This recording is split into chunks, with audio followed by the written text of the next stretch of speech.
brought up something, Rob, when we were having lunch with some amazing shrimp, I might add, that there may be some kind of changing of the guard, or at least something out there, let owners saying, hey, what's going on? No, not that full conversation, but just this. Just Rob G just showed us that now there are sources saying Kevin Durant might be up for trade talks.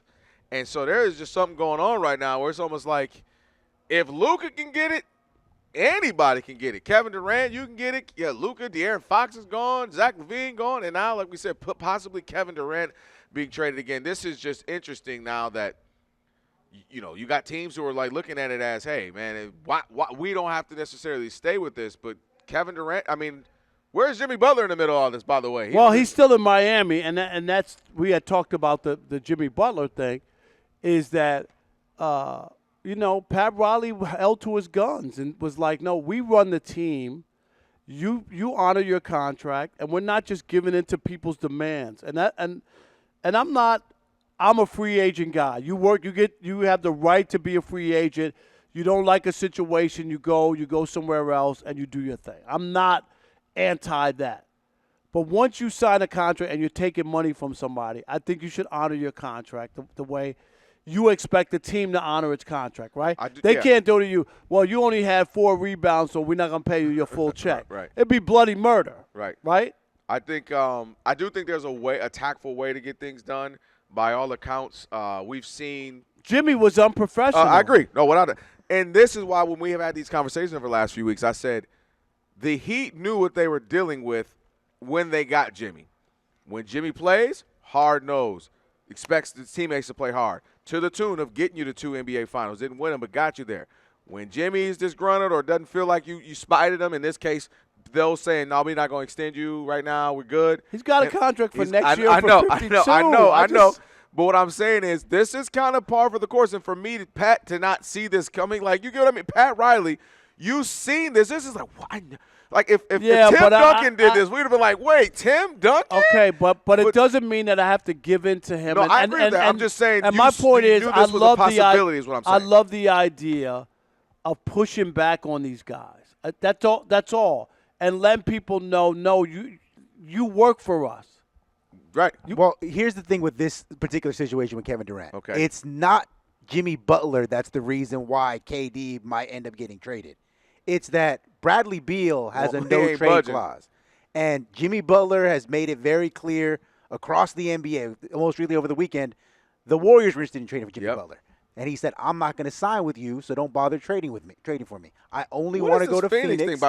Because their owner is crazy. He's going to give him all the money he wants. That's what it comes down to. He wants money. And that's what he – And so what's happening aren't they way over the cap? Exactly. They're the only way that they can get Jimmy Butler is if they trade Bradley Beal. Bradley Beal, for whatever reason, is one of only 2 players in the league who's got a no-trade clause. Yeah. How did he – like Washington, but that tells you how bad Washington is to give a guy who didn't win you anything on no trade. Nobody else. Not Jokic, not Luka, just he and LeBron. We've gotten to a point now where quietly Bradley Beal is basically dictating the terms of the trade deadline. Because if he doesn't want to get traded to somewhere, it's not going to happen. And what's happened is there's GMs and executives around the league that have this belief that Phoenix is obviously disappointing. They've been mediocre since this big 3 came together. It's, hey, you're either going to flip Bradley Beal, which is not going to happen, or you find a way to turn KD into more players or recoup those assets that you gave up.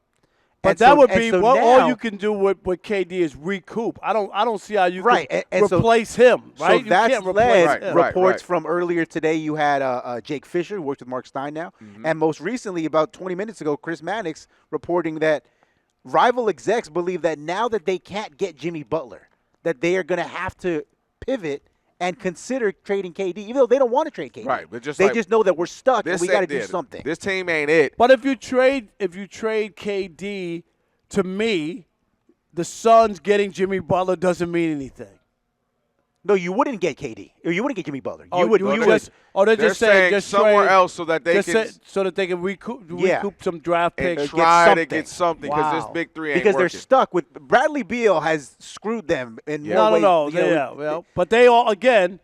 They traded for him. There you go. Okay. You traded for a guy who has There's a not no- necessarily been proven to be a winner, And- and he had a no trade clause. So you knew that when you got it, and to think that he was going to, I don't know. I'm surprised that there wasn't some number that you could pay him. You know what I mean? Or Under the table, circumvent the cap. You know Rob, what I mean? that's illegal. I know it's illegal, but you know what I'm saying. Like all of a sudden, when a guy gives in, and you go, "That's strange." All of a sudden, he gave in.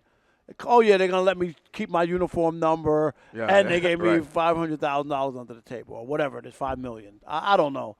By the way, this is getting weird. Kevin Durant's career now, where like he went from the second best player in the league for like a decade, no doubt about it, no dispute between he and LeBron, and him even publicly saying, "I want to be one." I know I'm It's always just chasing bad LeBron, to be on a lot of teams, but that's what I'm saying. And now he has been.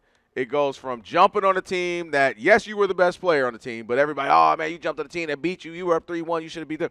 To then going over here to start a big three with Brooklyn, and then that just fizzled. And then going over here, it's like, dang, KD. But Steph should thank his lucky Oh, without stars. a doubt. And I hate when Steph people and act those like, guys, man, they wouldn't be looked at the same way because they choked down a 3-1 lead. And they knew Right? they had Right. no shot. They knew it. Never had an answer for LeBron or Yep. Kyrie. And they knew once they came back from 3-1 Cleveland, they got the code. Like, Right. oh, we know what to do with these dudes. And Draymond was sweating KD because he knew They begged we him. don't have They an answer. begged him. All they're gonna do is switch and keep putting Steph on either LeBron or Kyrie. That's a bucket, or it's gonna get an open look. We have no answer. We can't score. Like they have two guys we know can score. Steph can score ish against them, but you couldn't do. Yeah, he changed their history, and he act like he didn't. Even I know. fans, man, he went to Steph. Did you watch? That was apex Kevin Durant. I know. On both sides, and he played the best defense because he was running with Draymond. And you know their what? schemes. Had he not gotten hurt that other year, they probably would have won all three Yeah. years in a Yep. row, Yeah. right? They probably would have won 3 in a row. And dude, when I hear people, oh man, he went to Steph. Okay, yes, that was Steph's team. He was the best player. No, because what it was, he was operating because off of Steph. Don't do that. Right, that's Don't what do I said. Don't do that. Steph is an all-time But great. stop But don't it. do that. Yes, Kevin Durant don't need Steph Curry Which to is get why off. it's always interesting when people put Steph over KD. But I'm like, but when we saw them together, he was the better player, both offensively and defensively. But that's the problem that you have, like with NFL quarterbacks, where you say Tom Brady is the greatest because he got all the rings. But when you ask other NFL players, say, who's the best quarterback you've ever seen? No one ever says Tom Brady's the best quarterback they've ever seen. No. And that's the thing with Steph, is Steph is going to be viewed as the greater player because he's got more championships. It's his team. He's got the MVP. But I'm with you. I don't. And even though people who watch basketball are like, well, KD's much better a player without on both sides of the ball than Steph without Curry. question. Their peaks. Without question. Steph showed me a lot with that last recent ring. He didn't was great. have those guys. He was great, and that to me, some of my concerns. No, that helped him. That helped him. Is what I'm saying. That jumped him up. But that didn't. But Kevin Durant, come on now. people. Because also what you got to do, and this is just a fair analysis of Steph's career. Nobody, no star had ever choked down a 3-1 lead in the NBA Finals. No, remember, we would they didn't kill lose. Kobe, God bless it, or LeBron if Yes, that happened. if they were up. Magic Johnson, Yes. if Michael Jordan was up 3-1 to Charles Barkley. Yes, and he lost. We would never. This is why I, for years, was called a Steph hater, and I think this is one of the only times we might be agreeing on something. Because I'm like, y'all are giving him a pass for so You can't many give him things. and he NBA look, Finals, he doesn't They had show 3 up. games. They had 3 games in a row, right? They had lost that year. They only lost 2 games in a row. Was the most. They never lost 3 in a row. They lose 3 games in a row in the NBA Finals, right? 2 of them were at home, including Game 7. Yes. And then, Draymond. I said, dude, they still had 3 games. Dude, if Michael Jordan 2 didn't more have after his that. Horace Grant, you would not cut him slack Yes. because one game he didn't have Horace Grant. And I'm just like, all right, but anyway, the whole conversation I think we're going to agree on throughout the NBA season.